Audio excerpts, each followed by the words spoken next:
রামপাল का केला অলরেডি আমার মামা কলা কাটতে বসে কিন্তু মাঝখান দিয়ে ডাইরেক্ট করে ফেললো, এক সাইডে চলে গেল। মামা আমার থেকে দেন, আমি একটু করে দিচ্ছি আপনাকে, সাথে সাথে হেল্প করে দিই। এই কলা পাকে নাই কেন মামা? পাকা কলা দিলে তো আপনার খুব মজা পাবেন না। আর পাকা কলা না দেন দরকার? হ্যাঁ, পাকা কলা দিলে তো এগুলো হয় না। এটা কোনো কথা यार? মামা আপনি কিন্তু ভালো রান্না করেন, কিন্তু আজকে আমাদের ভিডিওর মধ্যে এগুলো বলতেছেন। কাঁচা কলা এরা কেমনে খায়? এই যে মামা দেখেন, আমি ছুলে ফেললাম, আপনি এভাবে ছুলতে পারতেন, কিন্তু আপনি আজকে আন্দি গুন্দি ছুলে গেলে আন্দি গুন্দি হইবই তো, আকাশে আকাশ আন্দি করছে। আজকে আবহাওয়াটা খুবই ভালো, কিন্তু আমরা এই জন্য খিচুড়ি রান্না করতে আমাদের ম্যানেজার জিসান ভাই এভাবে ফিস ফিস করবেন কলাগুলো। এই রফিক মামা কাটাকাটি করতেছে, কিন্তু উনি একটা ভুল করে ফেলছে। ওনাকে অফিস থেকে বাজেট দেওয়া হয়েছিল 100 টাকা, উনি 250 টাকা খরচ করে ফেলছে, বাকিটা ওনার পকেট থেকে গজ। সবাই একমত? হ্যাঁ, একসাথে আছি। কিন্তু মামা খুব রান্না করে। 21 জন মেম্বারের জন্য 100 টাকা বাজেট, এটা কি হয় সম্ভব? তাও আমরা মেনে নিতে পারছি না। কেন আমরা 21 জনের মধ্যে যদি আমরা 100 টাকা দিয়ে খেতে পারি, কিন্তু বাইরে চাইলে আমরা তো খিচুড়ি কিনতে গেলে প্রায় 21 জনের দিকে আপনার 2000 টাকা 1800 টাকা চলে আসবে। তারপর 100 টাকার জায়গায় আপনার মামার মানে 200 কয় টাকার জন্য নিয়ে আসছে, কিন্তু তারপরে আমাদের এই ইয়াতে মনে হবে না। তারপরে শুক্রিয়া করি যে আমাদের আশা করি যে এরকম কিছু হয়ে যাবে।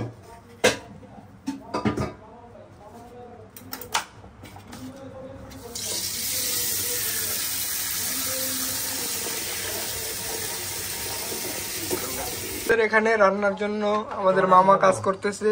মামার সাথে সাথে পাশাপাশি আমাদের হাবিব ভাই আমাদের মামাকে হেল্প করতেছে। তরকারি আপনার সবজি কেটে দেওয়া হচ্ছে। মামার কিছুক্ষণের মধ্যে আমাদের রান্নার কাজ সম্পূর্ণ হওয়ার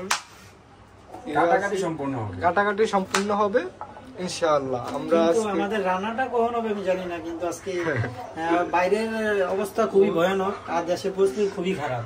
তার জন্য আমরা কিছুটা বাসার মধ্যে রান্না করার চেষ্টা করতেছি। তবে বউ নাই জানি, কিন্তু নিজে চিন্তা করে ভালো রান্না করতে পারি।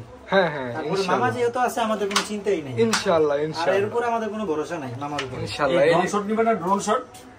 এই হচ্ছে আমাদের মামা, আর এই হচ্ছে আমাদের হাবিব ভাই, আর আমি হচ্ছি ক্যামেরাম্যান সিয়াম, মোহাম্মদ সিয়াম।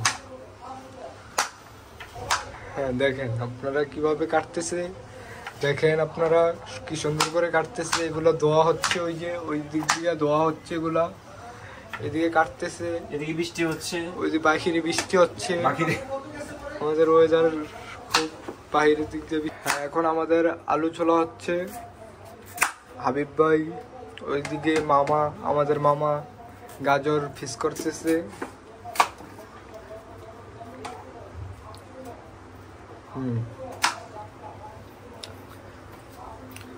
আজকে আপনার অনুভূতি কেমন হাবিব ভাই? যেহেতু বাইরে খুবই ঠান্ডা, আমি মনে করতেছি আজকে খিচুড়ি রান্না করছে আমাদের ম্যানেজার। ম্যানেজারের রান্না যত কিছু আছে আমাদের ম্যানেজার ই করতেছে, তার জন্য খুবই ভালো বিষয়, কারণ এটা খারাপ হওয়ার বিষয় না। বাইরে যেহেতু খুবই ভয়ানক। বাই দ্য ওয়ে, আমি কিন্তু এই খিচুড়িতে 150 টাকা ডোনেট করেছি। আচ্ছা, জিনিসটা মাথায় রাখবেন আপনারা। আচ্ছা, মামাই তাহলে আমাদের এদিকে 50 টাকা ইনভেস্ট করছে। এদিক দিয়ে আলোচনা যদি আসার কথা, আমরা এদিকে রান্না ভালো রান্না করে আমি তলে বৃষ্টির মধ্যে আমরা মোটরসাইকেল নিয়ে বেরাই। মোটরসাইকেল নিয়ে বাইরে খুব ভালো, কিন্তু আমাদের মোটরসাইকেল নিয়ে চিন্তা ভাবনা করতে হবে আমরা কোন জায়গায় যাওয়া যায়। ভালো একটা জায়গায় যেতে হবে, আমরা তো নরমাল জায়গায় যাই না, জানি না, স্পেশাল পারসন আমরা। তো আমরা যেহেতু খিচুড়ি রান্না করতেছি, আশেপাশে খিচুড়ি কোথায় ভালো পাওয়া যায়? আশেপাশে আপনি চাইলে আমরা নাজিরা বাজার, এখন পাওয়া যাবে না নাজিরা বাজার, না নাজিরা বাজার চাইলে আমরা এখানে মরে যেতে পারি। এখানে না, এটা তো সামনে হয়ে গেল। তাহলে আমরা চাইলে জান্নাত যেতে পারি। না না, একটু দূরে। একটু দূরে কোথায় যাওয়া যায়? 300 ফিট কি যাওয়া যায়? 300 ফিট কি এখন খুব মুশকিল বৃষ্টিতে যেহেতু। আরে এটাই তো মজা। দরকার হলে আমাদের রেঞ্জ রোবটটা নিয়ে বেরোবো। হ্যাঁ, তাও কথা। তবে মামার কথা যুক্তি আছে, মামার টাকা পয়সার জন্য কোনো কিছুই নাই। টাকা আমার সিলমিলি করে। হ্যাঁ, টাকা মামার সিলমিলি, কিন্তু মামার হচ্ছে খাওয়ানোর দিক দিয়ে কোনোদিন মানা নেই। তার জন্য